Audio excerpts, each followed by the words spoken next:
তুমি টপার হয়েছে হচ্ছে তোমার বোর্ডের পরীক্ষাগুলো দিয়ে, স্কুলের পরীক্ষা দিয়ে, বাট নটরডেম এই জিনিসগুলোকে গোনায় ধরতেছে না।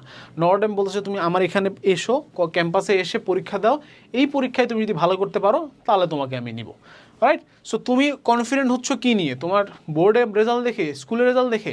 এগুলো নটরডেমে কোনো হিসাবে নাই। তুমি নটরডেমে যাও, পরীক্ষা দাও, নিজেকে যোগ্যতা প্রমাণ করো, নিজের যোগ্যতা, এবং চান্স পাও। সুতরাং কোনো অবস্থাতেই ভাই ওভার কনফিডেন্ট হয়েও না যে আরে আমার তো চান্স নিশ্চিতই। এরকম তোমাকে কিন্তু মানুষ ওভার কনফিডেন্ট বানাবে, তুমি নিজে ওভার কনফিডেন্ট হবা না। তোমার বন্ধু বান্ধব বলে আরে তুই তো নটরডেমে, তোর তো নটরডেমে চান্স নিশ্চিত।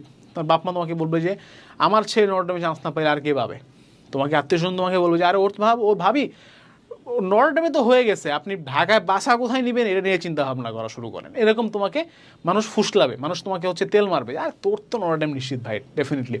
সো এই জিনিসগুলো তুমি হাম্বল থাকবা, তুমি জানো যে তুমি চান্স পাবা, বাট তাও তুমি হাম্বল থাকবা, এবং তুমি তোমার বেস্ট এফোর্ট দিবা, পড়াশোনা করবা, দেন পরীক্ষা দিবা, দেন হইলে তো ভাই ভাবনি ভাই, অফকোর্স, বাট তার আগে না।